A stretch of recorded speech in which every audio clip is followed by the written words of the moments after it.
Alright, yan. Magandang gabi po sa inyong lahat mga kababayan. Kamusta po kayo? Welcome po sa Batang Maynila Toys. Ngayon po ay Biyernes, December 19, 2025. At kanina pong madaling araw ay may malagim po na pangyayari. Yun po yung natagpuan na wala na pong buhay. Itong si Yusek Cabral. So itong si Yusek Cabral, controversial po ito kasi isa po siya sa pinaghihinalaang sangkot sa flood control anomaly. So, nung natagpuan yung kanyang walang buhay na katawan dyan po sa may Cannon Road, ay yan po ay pinag-uusapan. Kung ordinaryong tao lang yan, wala, hindi naman, mamabalita yan, pero hindi naman yung pag-uusapan. Pero dahil nga po ito si Jose Cabral ay controversial. Dati po siyang Undersecretary ng DPWH at isa sa mga sangkot di umano sa flood control anomaly. Kasama po sila Bonoan at yung mga ilang pang mga opisyalis ng Department of Public Works and Highways. So ang kwento mga kababayan, ito po yung kwento ayon doon sa driver. Alas 3 daw ng hapon ay binabaybay nila yung Cannon Road at nagpababa doon si Jose Cabral. Hindi naman nilinaw kung ano ang gustong gawin ni Jose Cabral. Basta nagpaiwan siya doon po sa along Cannon Road. Pagkatapos, umalis na po yung driver. Bumalik po siya alas 5 ng hapon. So after 2 hours, binalikan niya si Jose Cabral pero hindi niya makita. Hindi niya makita yung boss niya. At hinanap-hanap niya kung saan-saan niya hinanap, pinagtanong siguro. So after 2 hours uli, 7 o'clock, nag-report na siya sa police. At kinagabihan ata o madaling araw, nakita po yung katawan ni Jose Cabral na wala na pong buhay. So, pumanaw na po itong si Jose Cabral. Ngayon, ang tanong kasi mga kababayan, ano ba talaga nangyari kay Jose Cabral?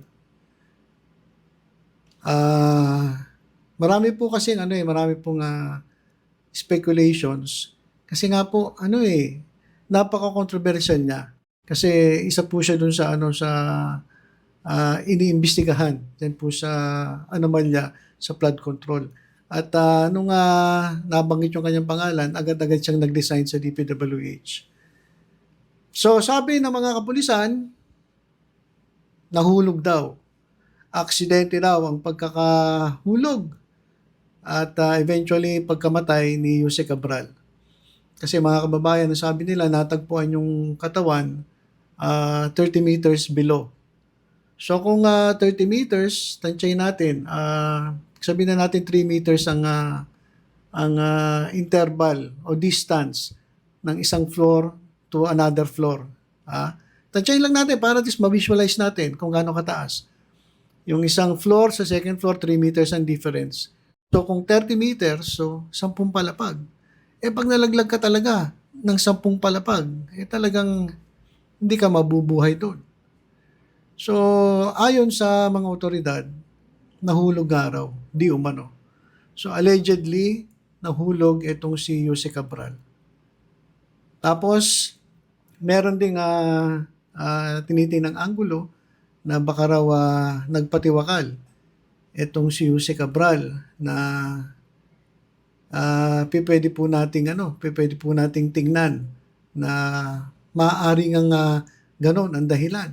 Kasi mga kababayan, bakit ka magpapaiwan doon sa isang lugar na alam mo naman na delikado? Di ba? Ang dami naman tambayan doon eh.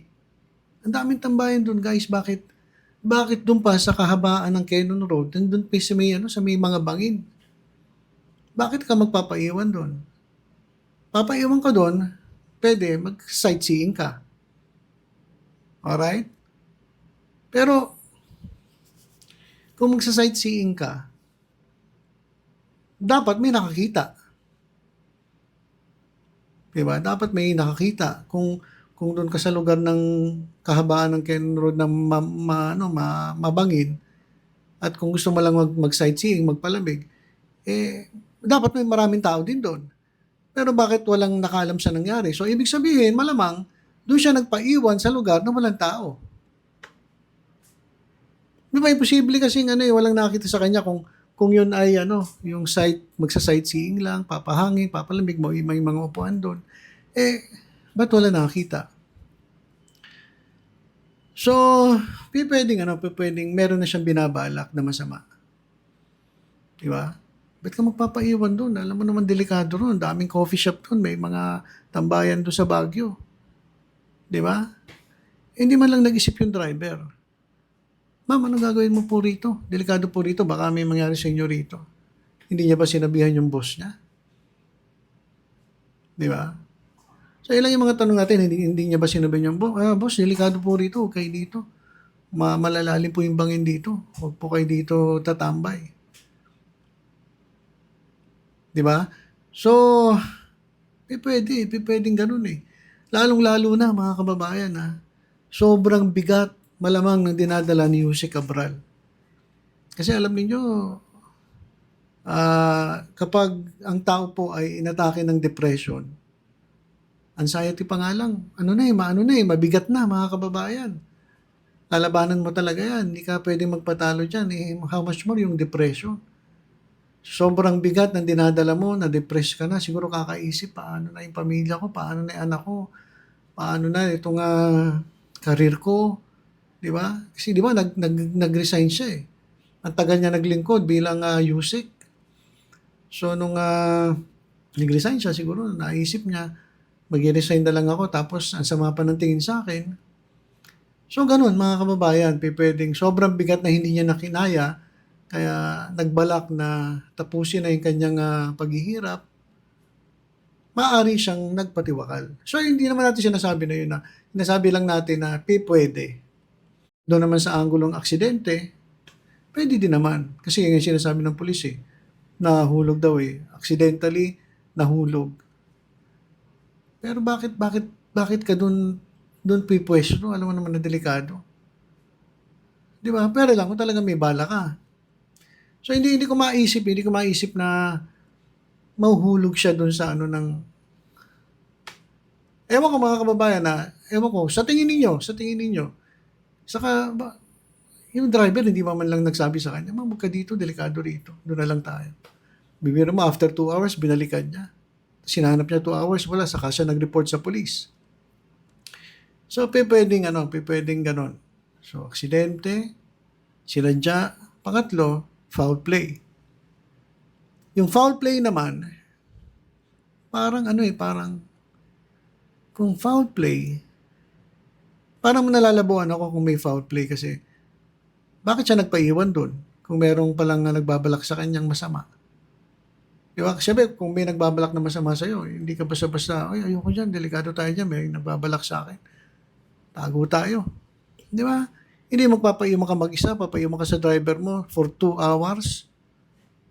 Di ba? So sa tingin ko, yung foul play, malabo. Ewan ko lang kung may kasama ba? May kasama ba si Cabral nung bumaba siya dun sa sa Along Quezon Road? May kasama ba siya? Wala namang linaw na ganun eh. Kung may kasama siya, di dapat nalaman kung ano dahilan ng pagkahulog niya at pwede maging person of interest yung kasama niyang tumambay doon. Meron ako naririnig na balita, person of interest yung driver eh. Baka daw yung driver eh. Kasi nung ini-interview daw, hindi raw siya makatingin ng diretsyon sa camera eh. Pero napanood ko yung driver, umiiyak eh. So napakahirap po mag-speculate, hindi natin talaga alam kung ano nangyari. Nakakaduda lang yung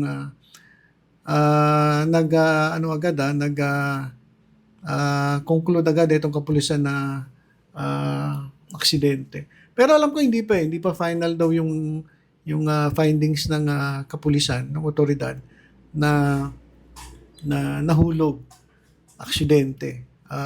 Allegedly na fall or nag-fall doon sa bangin. Na grabe 10 palapag yun, hindi ka talaga mabubuhay doon.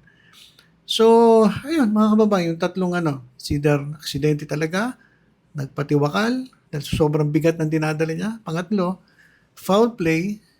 Para sa akin, parang malang foul play kasi hindi ka magpapaiwan doon di ba? Papaiwan ka ba doon kung alam mong merong humahunting sa'yo? Pero hindi pa rin natin pwedeng isantabi yun. So, depende pa rin yan sa talagang nangyari. So, lahat na po ng pinaimbestigahan ng ng ICI, lahat ng cellphone gadgets, mga cameras, CCTVs dun po sa lugar ng pinangyarihan, ay titingnan po yan ng otoridad para malaman po talaga kung ano nangyari dito kay Yusek Cabral. So, nakakalungkot mga kababayan, nakakalungkot. Pero, yan po talaga no? Ang buhay ng tao talaga, hindi mo alam Dati, nasa tugatog kayo ng tagumpay, talagang yaman, parang si Diskaya, ganun din. Nasa tugatog ng tagumpay, sobrang yaman, pinagyabang pa nga yung mga sasakyan nila, na bumili siya ng sasakyan dahil lang sa payong, di ba? Jesus, ganun talaga yung buhay ng tao, no? Kaya, abangan natin kung ano ang talagang naging dahilan ng pagkamatay ni Yusek Cabral. Ano ba talaga ang totoo? Ano ba talaga ang totoong nangyari? Mahirap po kasi magsalita hangga't wala po tayong concrete evidence na nakikita. So, yun lang po muna mga kababayan na share ko lang po sa inyo yung aking saloobin tungkol dyan. Kasi para sa tingin ko lang para sa akin, mas matimbang yung pangalawa. Yung talagang kinuha niya na yung sarili niyang buhay. Kasi nga, mabigat po Ang bigat po nun. Mabigat po yung pinagdadaanan niya. Sobrang bigat po nun. So, yun lamang po mga kababayan. Maraming salamat pala kay Ma'am Sharon. Yun si Ma'am Sharon. Sharon Bayani. Ganda ng pangalan ni Ma'am. Maganda pa si Ma'am. Artistahin. Siya po yung yung nabanggit ko kahapon na hindi ko nabanggit yung pangalan. So, tinignan ko na kanina. Thank you kay Ma'am Sharon. Diyan po sa Toronto, Canada. Siya po yung nag-donate po siya para po sa at least may pandagdag tayong panggastos dito po sa Taiwan. So, nandito pa rin po tayo sa Taiwan. Ilang araw pa ba tayo? Medyo tatagal pa tayo ng konti dito. Mabakasyon-bakasyon muna habang nagsishare po tayo kahit papano ng mga pangyayari dyan sa ating bansa. Dito naman sa Taiwan, tahimik, napakatahimik. Kanina nag-tour kami. Okay naman po, nagpunta kami sa mga temple, Chinese temple, at sa iba't iba pang mga lugar dito sa Taiwan, dito sa Taipei. At okay naman po itong ating tour. At least marami tayong natututunan. At nakita ko doon sa mga Chinese temple kung gaano sila talagang kadedicated doon sa kanilang mga paniniwala. Okay, so yun lang po muna mga kababayan. Maraming salamat po sa suporta, sa lahat po ng nanonood dito sa Batang Maynila Toy. Sana po wag po kayo magsawa. At kahit na paminsan-minsan lang tayo makapag-upload, sana po patuloy niyo po kung suportahan, patuloy niyo panoorin nating videos, like, share, and subscribe po mga kababayan. Alright, so yun lang po. Ingat po tayong lahat. God bless po.